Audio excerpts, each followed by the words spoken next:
वक्रतुंड महाकाय सूर्यकोटि समप्रभ निर्विघ्नं कुरु मे देव सर्वकार्येषु सर्वदा।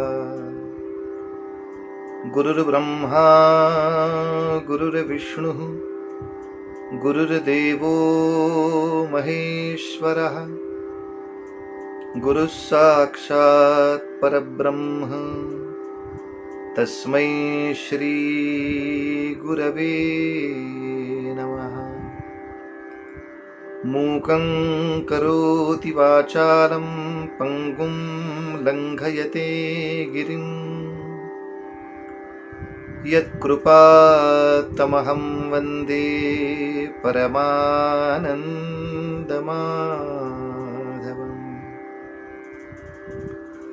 पुंडलीकवरदा हरि विठ्ठल श्री ज्ञानदेव तुकाराम पंढरीनाथ महाराज की जय।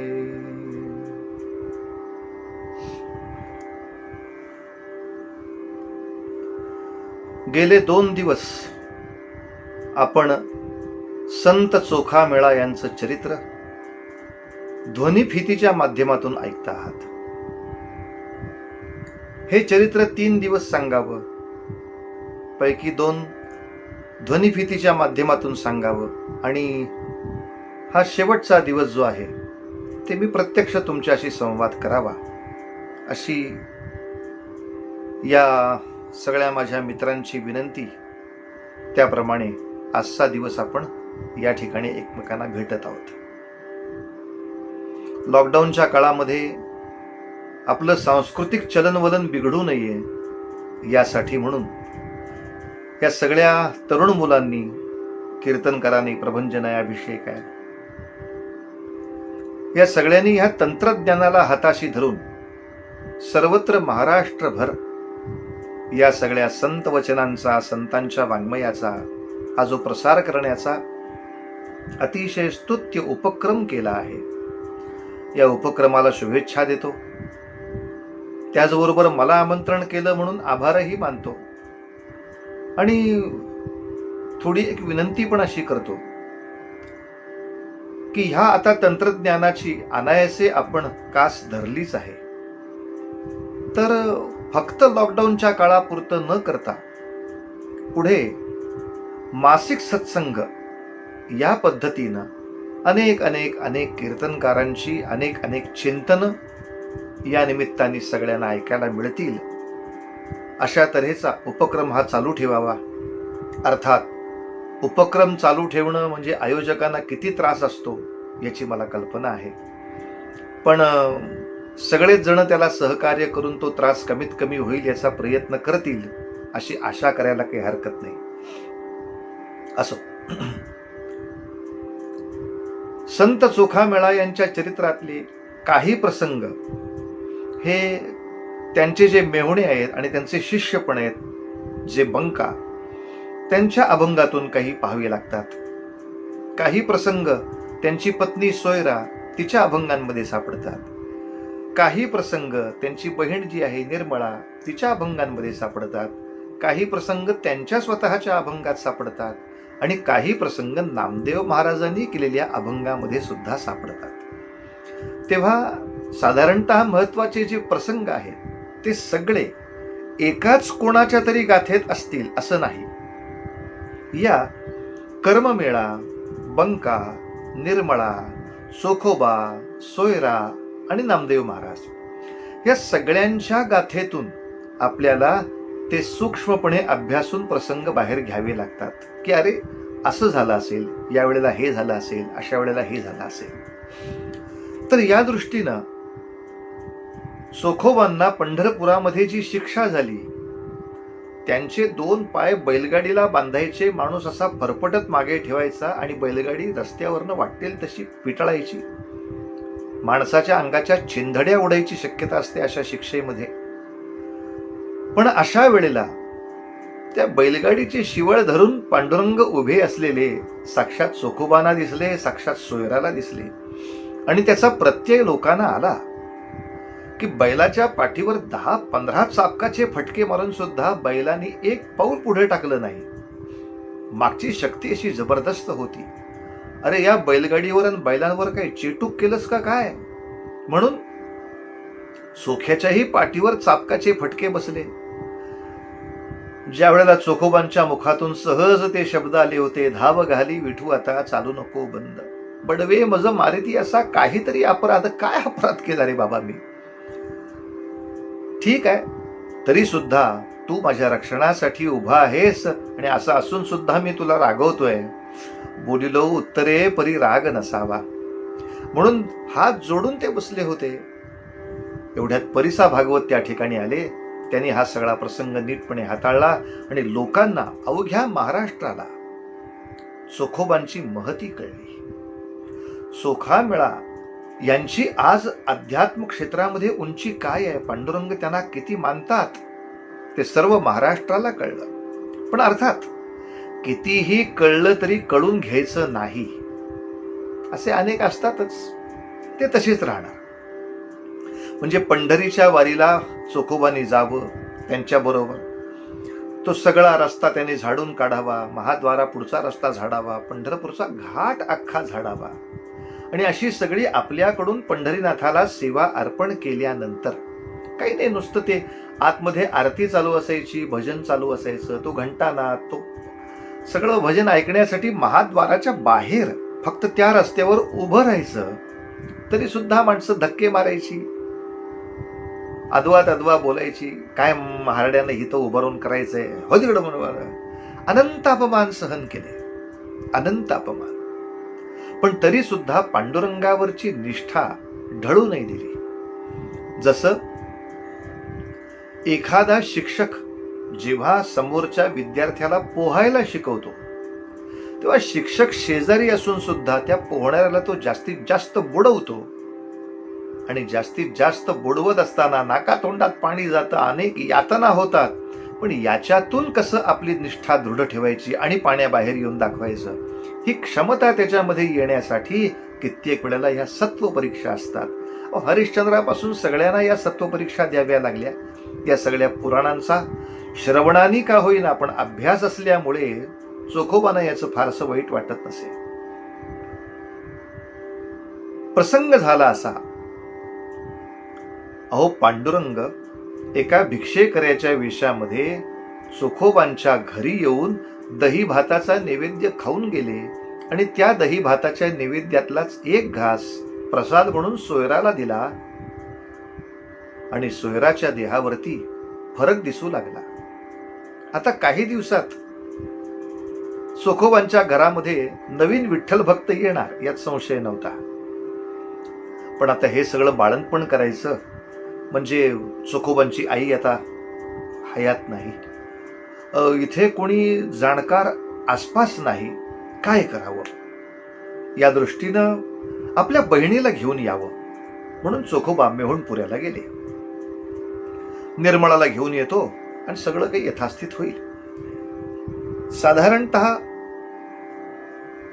अंदाज असा होता की 1 महिन्याभरामध्ये बाळंतपण येईल. पण कुठलं काय आणि कुठलं काय हो. चोखोबा निर्मळाला आणण्यासाठी गेले, त्याला 5-7 दिवस झाले असतील, तो हिचा जीव घाबरा व्हायला लागला. सोयराच्या लक्षात आला अजून निर्मळाताई आलेल्या नाहीत, आणि जीव तर घाबरा होऊ लागला. काय करावं? सगळी बास तयार केली, घोंगडं घातलं, पाणी तापवायला ठेवलं. काय करू? कोणी नाही माझ्या आत्ता मदतीला इथे.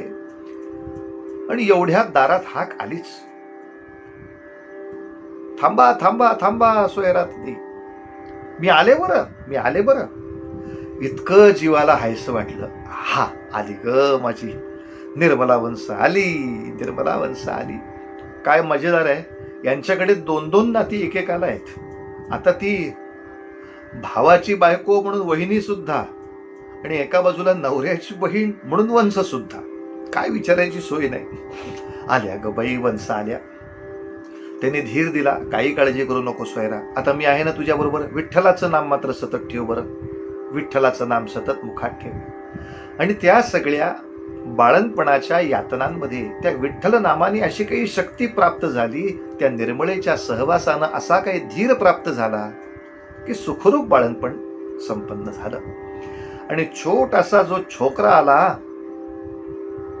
काय नाव ठेवायचं या पोराचं? तर निर्मळा म्हणाली, आपल्या सगळ्या सत्कर्माचं आणि पुण्यकर्माचं हे फळ आहे. बाप चोखा मिळा तर हा कर्म मिळा.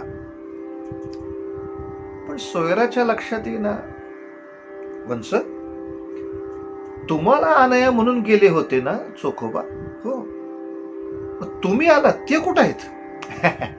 निर्मळा म्हणली, काय सांगू वहिनी तुला.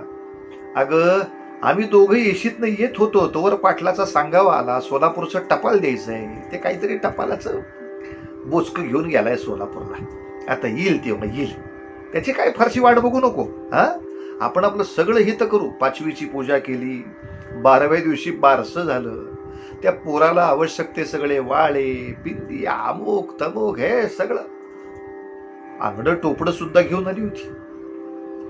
सगळ्या महारवाड्यामध्ये नाव झालं. सगळ्यांना असा छानपैकी साखर वाटत असताना, प्रसाद वाटत असताना लोक म्हणली, वा वा वा निर्मलाताई, तुमच्यामुळं सगळं अगदी यथास्थित झालं बघा. अहो झालं, बारसं होऊन गेलं, 20 दिवस लोटले, चोखोबांचा पत्ताच नाही. आता मात्र निर्मळा म्हणली, वहिनी फार वेळ नाही थांबता येणार. आता सगळं यथास्थित मी केलेलं आहे बरं का. आता तुमचं तुम्हाला व्यवस्थितपणे सगळ्या गोष्टी करता येतील. दादाला सांगा मी येऊन गेले म्हणून. दादाला सांगा. असं सांगून निर्मळा गेली आणि तेवढ्यात एका प्रहरामध्ये चोखोबा परत आले. चोखोबा आल्याबरोबर पायावर पाणी द्यायला गाढवा म्हणून दिला, तर चोखोबा आपल्या बायकोच्या नजरेला नजर पण देईनात. असे खाली मान घालून थांबले होते. पायावर पाणी घालून घेतलं, घोंगडीवर बसले. डोळे उचलून ते आपल्या बायकोकडे बघायलाच तयार नाहीत. असे गाबरे गुबरे होऊन तुळशीवर वृंदावनापाशी बसले. एवढ्या धावत जाऊन सोयरानं आपल्या पाळण्यामध्ये असलेला आपला कर्मवेळा आणला आणि त्यांच्या मांडीवर दिला. म्हणाली, बघा थोडक्यात चुकामुक झाली बघा. हात निर्मळा वंश गेल्या तुमची वाट बघून बघून बघून. कुठं सोलापूरला गेलात तुम्ही ते टपाल द्यायला?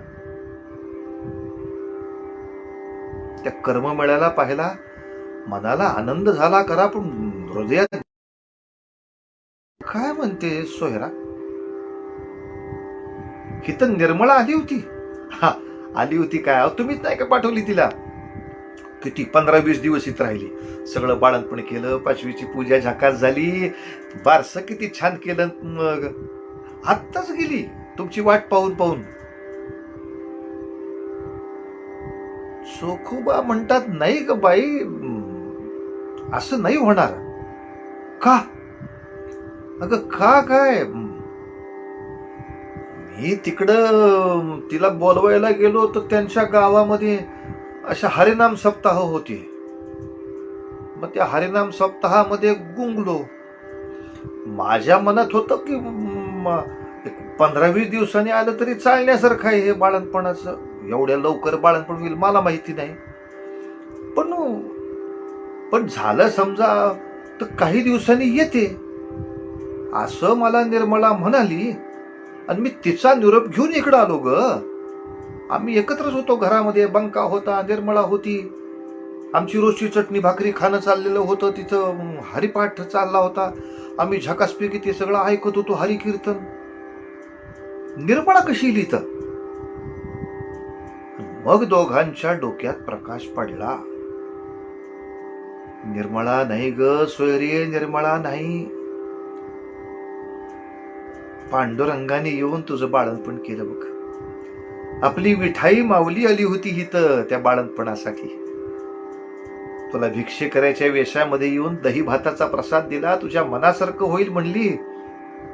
पण ते आणखीन यथास्थित होण्यासाठी स्वतः येऊन बाळणपण केलं. तू भगवंताचं सान्निध्य अनुभवलंस. माझ्या पोरानं तर देवाची मांडीच पटकावली. वा काय भाग्य. पण मीच असा कसा राहिलो? त्या बैलगाडीची शिवड धरून फक्त पांडुरंग उभा होता तेवढाच दिसला, बाकी मानस पूजेच्या वेळेला दिसतो इतकाच. पण असा समोर येऊन उभा राहा म्हटला तर नाही ना उभा राहत अजून. तुम्हा लोकांना सगळ्यांना पांडुरंगाचा सहवास लावला. किती भाग्याचे रे तुम्ही, किती भाग्याचे. चोखोबांना थोडं वाईट वाटलं, व्याकुळ पण झाले की पांडुरंगांचा मला का नाही सहवास लाभला. पण हे त्यांचं दुःख, ही त्यांची व्याकुळता सहज बाजूला जावी असा निरोप आला. चोखोबा, पंढरपूरला जायचं लवकर आपल्याला. का हो? अरे का काय, आपली सगळी पहिली तीर्थावळी पुरी करून नामदेव महाराज आलेत पंढरपुरात परत. ज्ञानोबाराय आलेत, निवृत्तीनाथ आलेत, सोपानदेव आलेत, मुक्ताताई आलेत. त्यांच्याबरोबर तिकडचं एक सेना न्हावी नावाचा सुद्धा त्यांचा एक भक्त आलाय आता. पंढरपुरामध्ये हे मोठा उत्सव चालू आहे. बाबा बाबा बाबा बाबा, लोकांनी फुलांच्या पायघड्या काय घातल्यात, तुतार्या, झांजा, टाळ मृदुंगाच्या नादामध्ये त्या सगळ्यांच्या संतांच्या मिरवणुका निघाल्यात. त्यासाठी हरिनाम सप्ताह बसलाय. चला चला चला चोखोबा, या सगळ्यांच्या भेटीगाठी होतील. आणि क्षणार्धात सगळ्या दुःखाचा विसर पडला. धावत धावत धावत धावत कसे बसे त्या सगळ्या उत्सवाला पोचले. नामदेवांचा दुरूनच दर्शन असं आनंददायी होतं. साष्टांग दंडवत घातला नामदेवांना येऊन. काय गुरु माऊली, किती किती वाट बघायची तुमची. कुठं तिकडं उत्तर दिशेला गेला होता, आम्हाला इथे चैन पडना केला तुमच्या. वा वा वा वा, असा आनंद सगळ्या वाळवंटामध्ये चाललेला. आणि अशा वेळी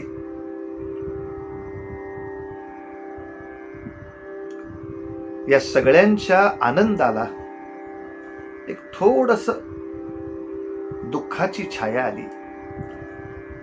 ते म्हणजे सगळा हा हरिनाम सप्ताह, नाम सप्ताह आनंदाने दुमदुमून गेल्यानंतर माऊली म्हणाल्या,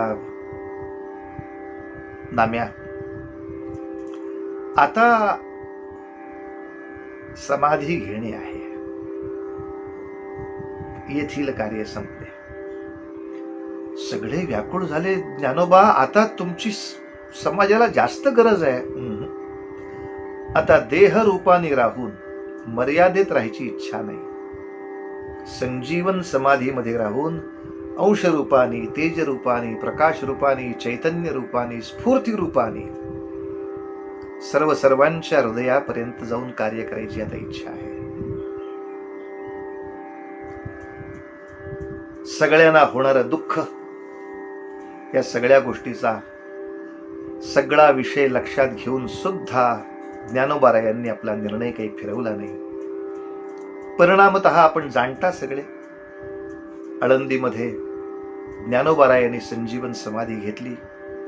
त्यानंतर पाठोपाठ सासवडला सोपानदेवांची समाधी झाली.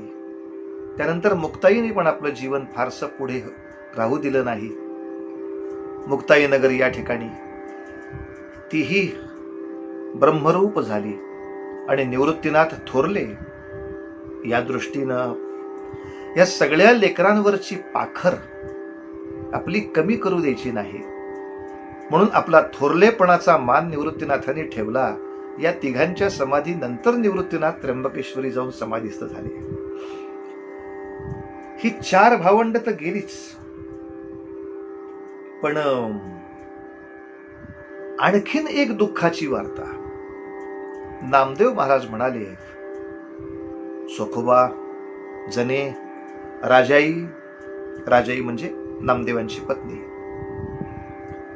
म्हणाले इतकंच की आम्ही ही तीर्थावळी केली, अगदी काशी, वृंदावन, मथुरा, दिल्ली पर्यंत जाऊन आलो, पण संकट मोठं आहे.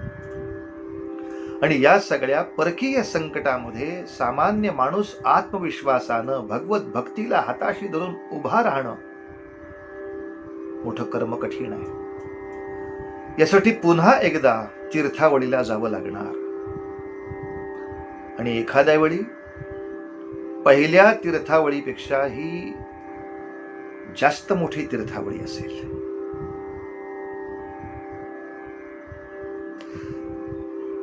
आलं लक्षात. म्हणजे आधी 10 वर्ष गेले होते, आता जवळजवळ 15-20 वर्ष नामदेव काही परत दिसायचे नाहीत. सर्व संत महंतांनी ते मान्यच केलं होतं. आपल्या जनांचा विरह हे कित्येक वेळेला ईश्वरी कार्यासाठी दिलं जाणारं मूल्य असतं, त्याला पर्याय नव्हता. सगळं दुःख बाजूला करून नामदेव महाराज पुन्हा तीर्थावळीला निघून गेले.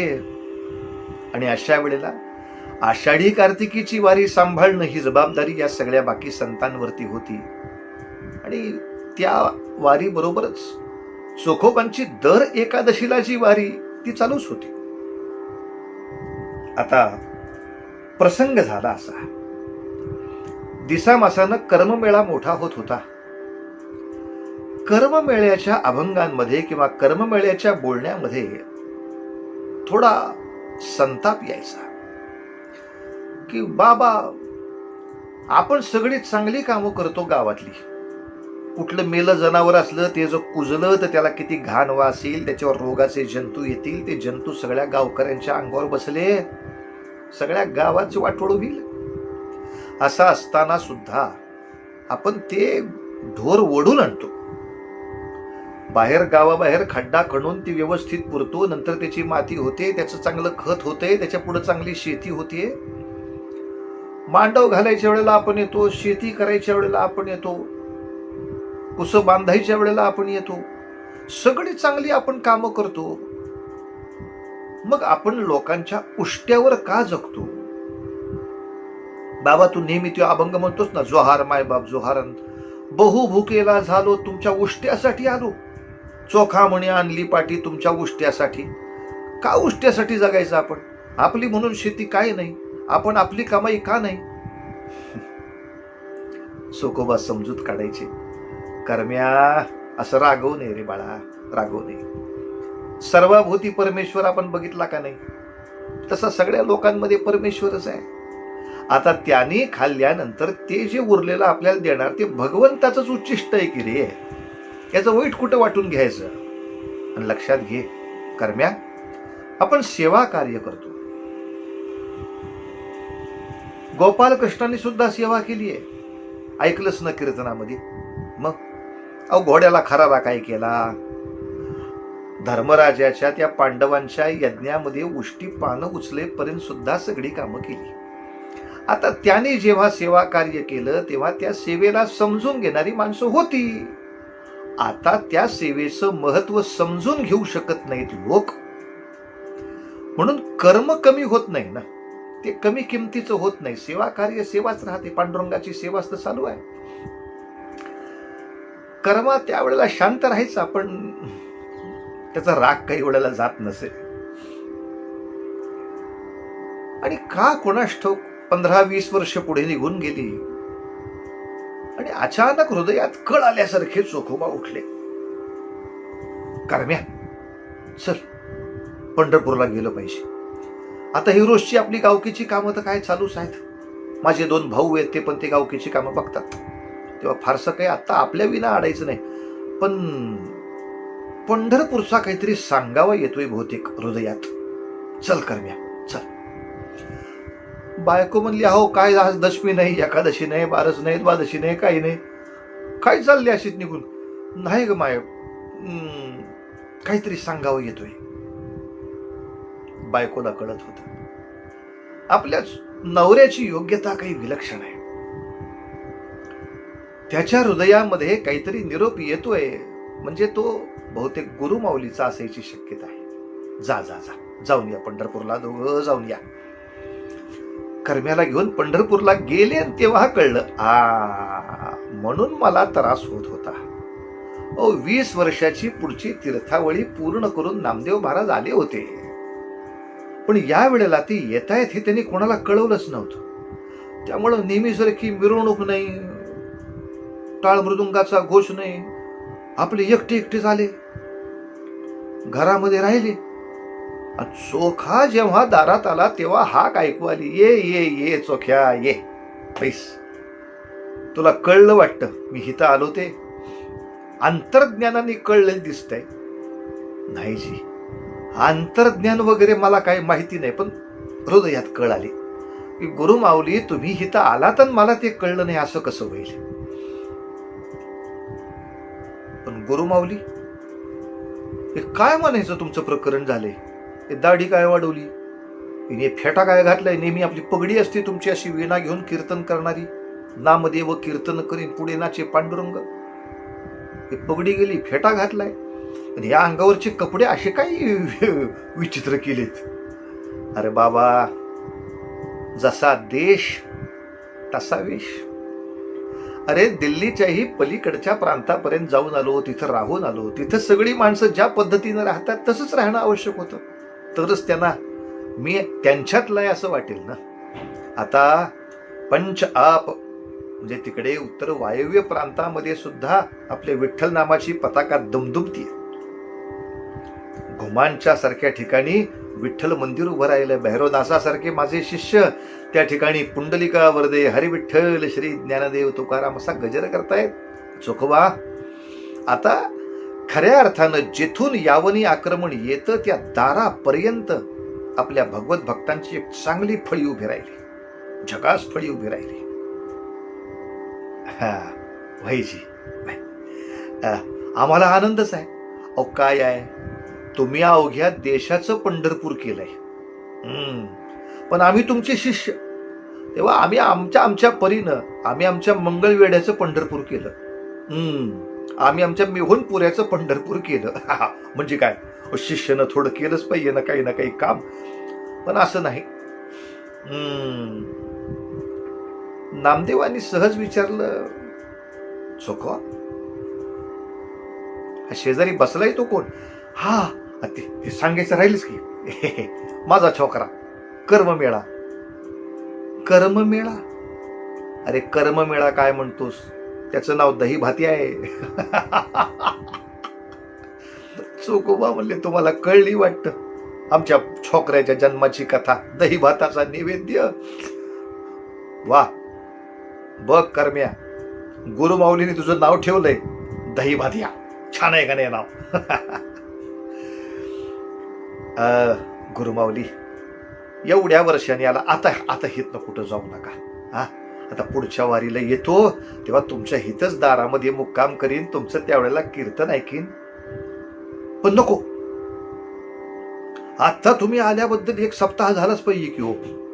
असं कसं आपलं उच्चोरासारखं यायचं, संन्यासासारखं जायचं?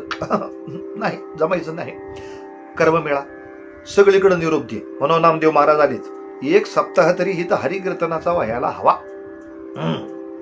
आणि झाले भरा भरा भरा भरा निरोप गेले. निरोप झाल्याबरोबर अरे आषाढीला असते तशी गर्दी पुन्हा पंढरपुरात लोटली नामदेवांच्या दर्शनासाठी.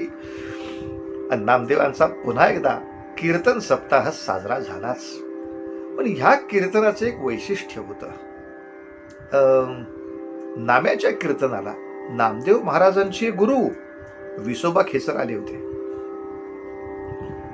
खूप वर्षांनी, 20 वर्षांनी पुन्हा नामदेवांची वाणी सगळ्यांच्या कानी पडत होती.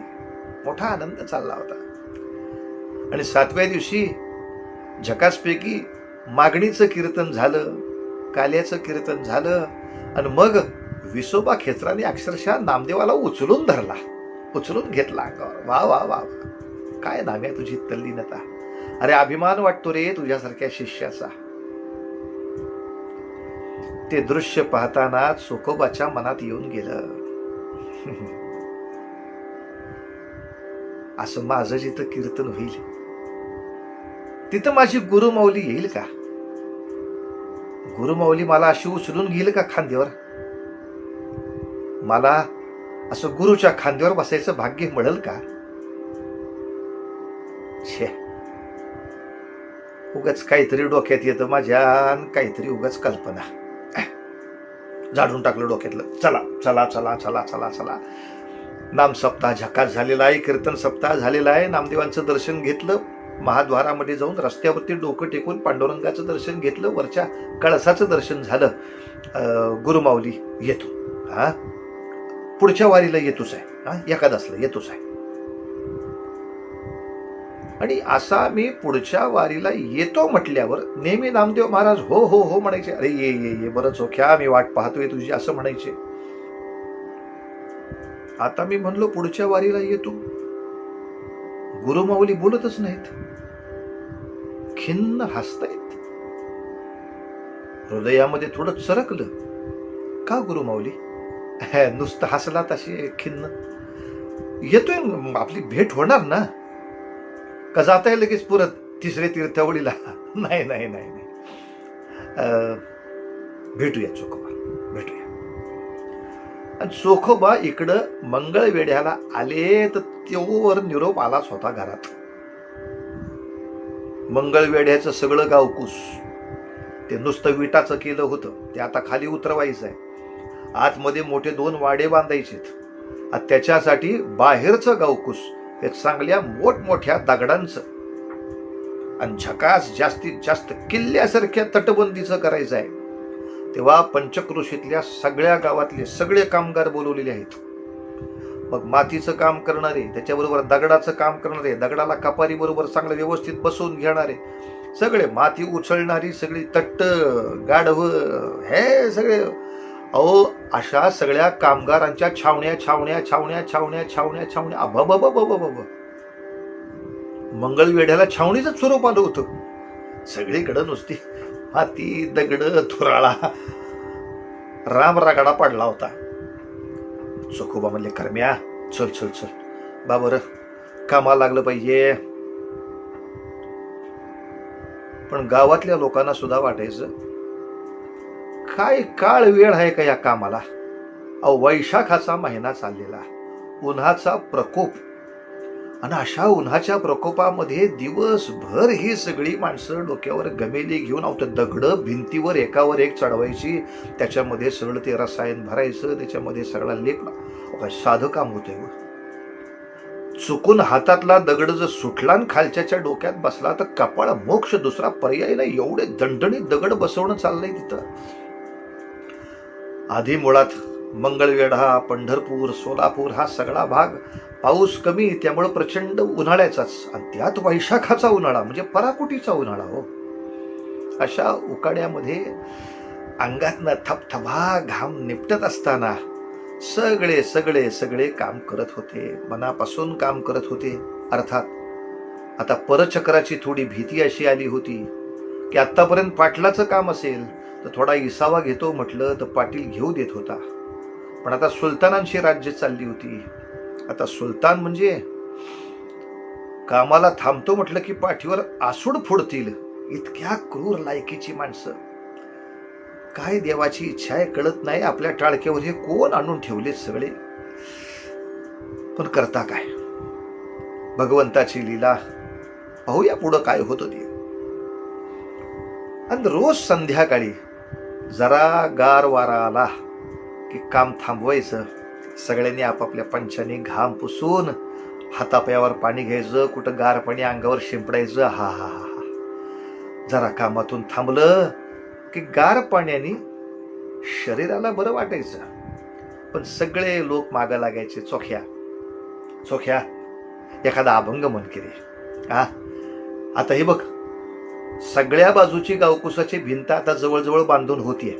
त्यातल्या एका भिंतीपाशी उभं राहू, त्याच्यावर पाणी मारलेलं असतं, त्या पाण्याचा गारवा, त्या भिंतीचा गारवा सगळा मस्त आपल्या मनाला लागतो. त्या एका भिंतीला चिकटून उभा राहा. आम्ही सगळे बसतो समोर. आपल्याला कुठले टाळ आणि कुठले मृदुंग, आपले 2 दगड छोटे छोटे घ्यायचे, त्याच ठेका. तुला का नामदेवाचं कीर्तन हिथं सांगतोस, तुझं तुझं चिंतन पण सांगतो. किती बरं वाटतं रे बाबा, मनाला असा मजा येतो, भारी येते.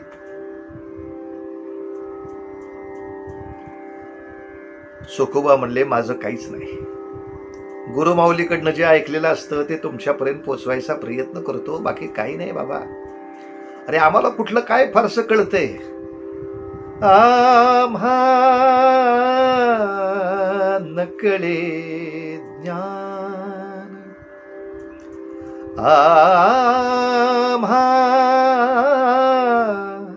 नकळे ज्ञान, नकळे पुराण, वेदांचे वचन नकळे आम्हा आम्हा नकळे ज्ञान. चोखा म्हणे माझा भोळा भाव देवा, गायीन केशवा नाम तुझे, नाम तुझे, नाम तुझे. आम्हा नकळे ज्ञान.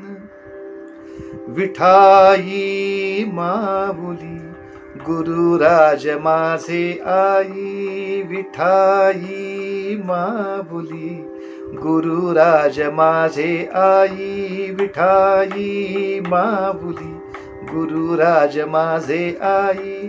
तल्लीन झाले भजनामध्ये.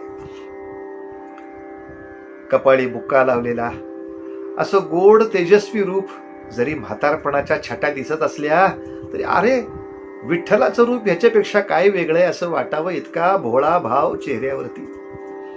मिशांमध्ये सुद्धा पांढऱ्या छटा आल्या होत्या तरी अशा गुबगुबीत मिशा सगळ्या गालावर कशा गोड दिसायच्या. अंगावरची पैरण, खाली आपलं गुडघ्यापर्यंत असलेलं धोतर आणि माती राड्या रोड्यामध्ये किती स्वच्छ असणार. 2 हातात 2 दगडाच्या चिपा घेऊन भजन जसं सुरू झालं तसा सगळ्या लोकांचा सूर एकत्र झाला आणि समोर बसलेल्या सगळ्यांनी पण विठाई माऊली गुरुराज माझे आई, विठाई माऊली गुरुराज माझे आई. आणि असा भजनाचा गजर वाढता वाढता ब्रह्मानंदी टाळी लागेल अशी अवस्था झाली. मात्र दिवस होता वैशाखाचा, तिथी होती पंचमी. काय त्या पंचमीच्या मनात होतं कळत नाही, पण गावकुसाची भिंत मागणं जी कोसळली ती वीज कडाडल्यासारखा आवाज झाला. हो, कडकड कडकड कडकड कडकड कडाड वीज चमकल्यासारखा आवाज. वर्ण जे असे दणदणीत मोठमोठे दगड किल्ल्याच्या तटबंदीसारखे बसवले होते त्याच्या मधलं काय रसायन बिघडलं का काय झालं कळलं नाही.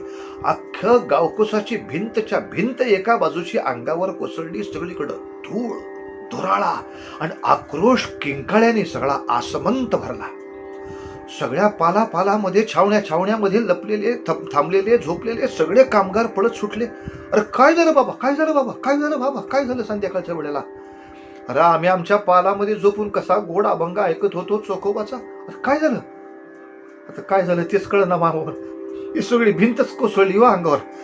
चला चला चला, इथं माती उपसायला लागा, माती उपसायला लागा, दगड बाजूला काढायला लागा.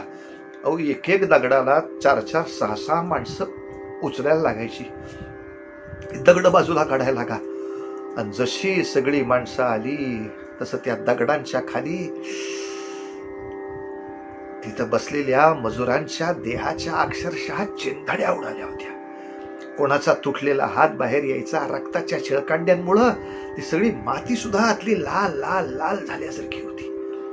हातापायावरनं लक्षात यायचं नाही, पण एखाद्याचं तुटलेलं मस्तक बाहेर सापडलं तर ते ज्याचं आहे त्याच्या परिवाराच्या लोकांचे आक्रोश ऐकू यायला लागले.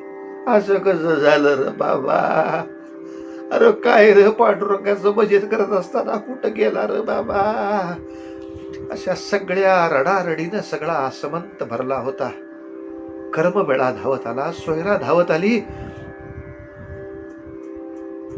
तो सगळा दगडांचा ढीग बघून वाचाच बंद झाली. हो, कसा बसा ढीग उपसायला सुरुवात झाली तशा एका माणसानं धावत जाऊन नामदेवांना वार्ता दिली. नामदेव महाराज पांडुरंगाचीच पूजा करत होते आणि पूजा करता करता दारात माणूस उभा राहिला. महाराज मंगळवेढ्याकडे चला, लवकर मंगळवेढ्याकडे चला. काय झालं, काय व्हायचं राहिलंय. चोखोबाजी तर कीर्तन करायला उभं होते, ती अख्खी भिंत कोसळलीये, मजुरांच्या देहाच्या चिंधड्या झाल्यात. नामदेवाने पांडुरंगाकडे पाहिलं. पांडुरंगा, चोखा म्हणत होता पुढच्या वारीला भेटू, तेव्हा हो हो चोख्या ये बरं. असं माझ्या मुखातून वदवलं नाहीस तू. तुला माहित होतं का काय हे? पण तिथं समजा सगळ्या देहांचे सांगाडे हाडाचे ढीक पडले असतील तर पांडुरंगा, मी चोखोबाची हाडं कशी ओळखू? पांडुरंगाने सांगावं. संतांच्या जीवनातली दुःख ही ते अनेकांची पातकं आपल्या डोक्यावर घेतात, म्हणून अशी त्यांना भोगावी लागतात. मनामधली सहिष्णुता सारखी पांडुरंगाला नमस्कार करत असते, सांगते बाबा, कोणा आजारी माणसाचं काय पाप असेल त्याच्यामुळे त्याला यातना भोगाव्या लागत असतील तर त्या यातना मला दे, पण त्याला आजारातनं बाजूला काढ. कोणी रोगी असला तर हे प्रार्थना करतात, काय त्याच्या रोगाचे त्रास असतील ते मला दे, पण ह्याला रोगापासून बाजूला काढ. कोणी दुर्दैवानी मरायला लागला ते म्हणतात. अशा अनेकांचे अनेक पातक ते आपणहून आपल्या डोक्यावर घेतात. लोकांना दुःखमुक्त करण्यासाठी स्वतः दुःख घेतात. नामाच्या शक्तीनंच ते दुःख भोगू शकतात. नाम्या, ज्या हाडातून विठ्ठल नामाचा गजर ऐकू येईल ती चोख्याची हाड असणार. हे ऐकून अक्षरशः तीरासारखे धावले नामदेव महाराज मंगळवेढ्याला आले. मात्र त्या कर्मबळ्यांनी कडकडून मिठीच मारली नामदेवांना. मिठी मारली आणि त्या जागेवर घेऊन गेले. गुरु माऊली, हिथं माझा बाबा उभा होता, हिथं त्याचं कीर्तन चाललं होतं. विठाई बाऊली, गुरुराज माझे आई पांडुरंगा बरोबर तुमचं स्मरण करत होता. आता कोणाचे देह ओळखूच येईनात झालेत हो इथं. नुसते सांगाडे, तुटलेले अवयव आणि हाडांचे तुकडे. माझ्या बाचं काय झालं गुरु माऊली? माझा बाबा कसा कुठं गेला गुरु माऊली? त्या हाडांचा ढीक पाहिला. नामदेव महाराज तिथे बसले. आपलं स्वतःच उपर्ण खांद्यावरच खाली काढलं. प्रत्येक हाड कानाला लावलं. त्या हाडातून विठ्ठल विठ्ठल विठ्ठल विठ्ठल. जसा जसा तो गजर ऐकू येऊ लागला ती सगळी हाडं आपल्या उपरण्यामध्ये घेतली. ते उपर्ण खांद्यावर घेतलं. बाकीच्या आसपासच्या सांगाड्यांची यथायोग्य विल्हेवाट त्या लोकांनी घेतलीच लावायला. पण ते उपर्ण खांद्यावर घेतल्याबरोबर त्या दुःखात सुद्धा सोयरा हसली. कर्ममेळा म्हणला, आई हसायला काय झालं? कर्म्या, तुझे बाबा जेव्हा तिकडून आले होते ना पंढरपुरातनं, तेव्हा त्यांनी सांगितला होता हा प्रसंग की नामदेवांच्या गुरुमाऊलीनं नामदेवांना उचलून खांद्यावर घेतलं. तेव्हा म्हणले होते, चोखोबा, माझं कीर्तन आहे तिथं माझी गुरुमाऊली येईल का? मला खांद्यावर घेईल का? ती चोखोबांची इच्छा अशी पूर्ण झाली. त्यांच्या कीर्तनाच्या जागी गुरुमाऊली आली. अस्थींच्या रूपानं का होईना त्यांना खांद्यावर घेऊन त्यांची इच्छा पुरी केली. ते हाड खांद्यावर घेऊन निघाले नामदेव. पंढरपुरापर्यंत आले. पंढरीच्या वेशीपर्यंत लोकांना त्याची कल्पना आली होती. टाळ मृदुंग घेऊन माणसं आलेली आणि विठ्ठल नामाच्या गजरामध्ये चंद्रभागेच्या किनारी सारे गेले. त्या अस्थींना चंद्रभागेचं स्नान घडवलं आणि या सगळ्या अस्थींना घेऊन महाद्वारापाशीच आले नामदेव महाराज. सगळे म्हणले, महाराज इथं महाद्वाराशी? होय. ज्या दाराशी उभं राहून भगवंताच्या मंदिराचा घंटानाद ऐकण्यासाठी, आरती भजन ऐकण्यासाठी चोखा उभा राहायचा. आणि इथं फक्त उभं राहिल्याबद्दल सुद्धा त्याला काही वेळेला धक्काबुक्की सहन करावी लागली, शिव्या सहन कराव्या लागल्या, चापकाचे फटके सहन करावे लागले. आज त्याच जागी त्याची समाधी होणार. आज नामदेवांचा शब्द डावलायची कोणाची ताकद नव्हती. तिथे समाधीचं काम झालं आणि जवळजवळ महाराज या सगळ्या समाधीचं काम करत असताना निर्मळा, कर्ममेळा, सोयरा यांच्या अभंगामध्ये असे काही उल्लेख आहेत, दिव्य आहेत, ते आपल्या सामान्यांच्या लक्षात न येणारे आहेत. सोयराला तर प्रत्यक्ष दिसत होतं, ते काम करताना सुद्धा पांडुरंग त्या कामाला हातभार लावतायत सगळ्यांच्या बरोबरीनं. सोयरा धाय मोकळून रडतही नव्हती. कर्ममेळा रडायचा मात्र. माय, तुला रडू नाही येत? तिनं ही अध्यात्माची अशी उंची प्राप्त केली होती, कशा रडाच? अवघा रंग एक झाला, रंगी रंगला श्रीरंग. अरे आज माझ्या नवऱ्याचे समाधीचं काम करायला साक्षात पांडुरंगाचे हात लागतायत, यापेक्षा काय भाग्य माझ्या नवऱ्याने मिळवायचं होतं. खूप भाग्य मिळालं, खूप भाग्य मिळालं बाबा. कशाला रडायचं, कशाचं दुःख करायचं?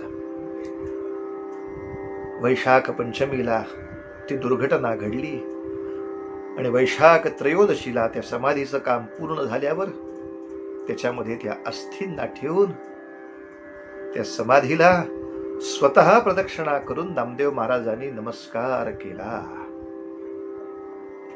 आजही वारीला जात असताना पांडुरंगाचं दर्शन लोक घेतायत, पुंडलिकाचं दर्शन घेतायत. तसंच आता जातीचा मोठेपणा, जातीचा कमीपणा हा विचार समाजाच्या मनातनं हळूहळू दूर होत गेला. आनंदाची गोष्ट, त्या काळात त्यांना पंढरीनाथाच्या मंदिरामध्ये पाऊलही ठेवण्याची संमती नव्हती, तरी सुद्धा त्यांनी आपली पांडुरंगावरची निष्ठा ढळू दिली नाही. तर मग तुमच्या आमच्या जीवनामधल्या छोट्या छोट्या संकटांनी आपण भगवंतावरची निष्ठा डळमळावी का?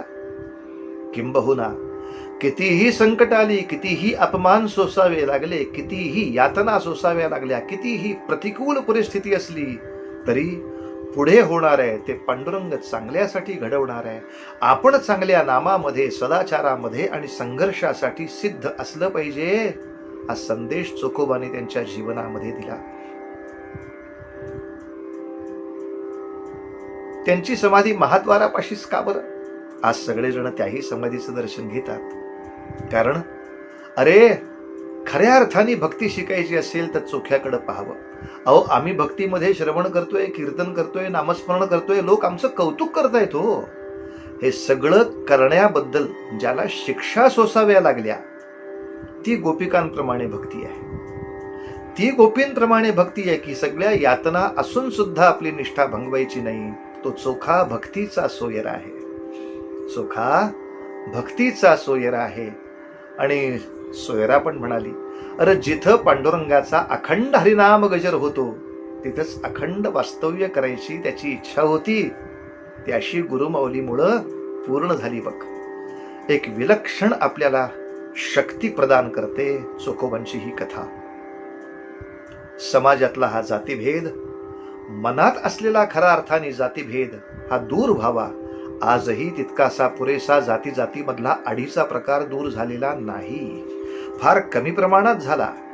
एकमेकांना जातीवरनं शिव्या घालाव्यात, एकमेकांना जातीवरनं कमी जास्त लेखावं, हे दुर्दैवानी या सगळ्या संत वचनांचा आपल्याकडे ठेवा असूनही ते अमृत प्राशन होत नाही, ते अमृत अजून अंगी लागत नाही. म्हणून असा आपल्या सगळ्या सद्भक्तांचा हा संस्काराचा आणि सदाचाराचा यज्ञ अखंड चालू ठेवला पाहिजे. आणि अशा रीतीनं या चोखोबांच्या जीवनाला, अशा अनेक सद्भक्तांच्या मनातल्या मनीषेला आपण उत्तम तऱ्हेनं यश आणून दिलं पाहिजे. अशा कथा सगळ्यांच्या कानावर घालून या सगळ्या भगवत भक्तांचा, ईश्वर भक्तांच्या मांदियाळीचा असाच चढता वाढता प्रताप आपण सर्व विश्वाला दाखवला पाहिजे. या ठिकाणी अभिषेक प्रभंजन या सगळ्या तरुण कीर्तनकारांनी एकत्र येऊन या पेशची निर्मिती केली. अनेक अनेक अनेक सुंदर सुंदर उपक्रम केले. त्याच्यामध्ये अनेक कीर्तनकारांनी, अनेक तरुण कीर्तनकारांनी स्वतः सहभाग घेऊन अगदी विविध कार्यक्रम या ठिकाणी, विविध चिंतन प्रगट केली. त्या सगळ्या कीर्तनकारांच्या चरणाशी वंदन करून, या सगळ्या तंत्राशी आपण सगळं जुळवून घेऊन हा साधा सुंदर असा सत्संगाचा विषय सगळ्यांपर्यंत पोहोचवण्याचा सातत्याने प्रयत्न केलात. तुमच्या सगळ्यांच्या प्रयत्नाला अभिवादन करून एका भैरवीनं माझ्या वाणीला विराम देतो. विठ्ठल विठ्ठल गजरी, विठ्ठल विठ्ठल गजरी, अवघी दुमदुमली पंढरी, अवघी दुमदुमली पंढरी. होतो नामाचा गजर, दिंड्या पताकांचा भार,